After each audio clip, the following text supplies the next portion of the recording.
அஸ்ஸலாமு அலைக்கும். அபூ ஹுரைரா ரலியல்லாஹு அன்ஹு அவர்கள் கூறியதாவது, கிராமவாசி ஒருவர் நபி ஸல்லல்லாஹு அலைஹி வஸல்லம் அவர்களிடம் வந்து, எனக்கு ஒரு நற்செயலை அறிவியுங்கள், நான் அதை செய்தால் சொர்க்கம் செல்ல வேண்டும் என்றார்.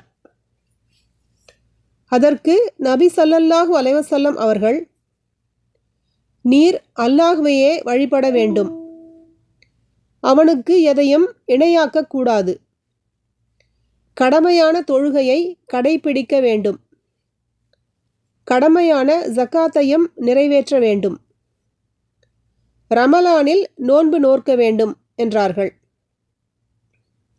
அதற்கு அவர், என் உயிர் எவன் கையில் உள்ளதோ அவன் மேல் ஆணையாக இதைவிட அதிகமாக வேறெதையும் செய்ய மாட்டேன் என்றார். அவர் திரும்பிச் சென்றதும் நபி ஸல்லல்லாஹு அலைஹி வஸல்லம் அவர்கள், சொர்க்கவாசிகளில் ஒருவரை பார்ப்பது யாருக்கு மகிழ்ச்சி அளிக்குமோ அவர் இதோ இவரை பார்த்து கொள்ளட்டும் என்றார்கள். இந்த ஹதீஸ் இரு அறிவிப்பாளர் தொடர்களில் வந்துள்ளது. சஹீஹ் புகாரி 1397, அத்தியாயம் 24, ஜக்காத்தின் சட்டங்கள்.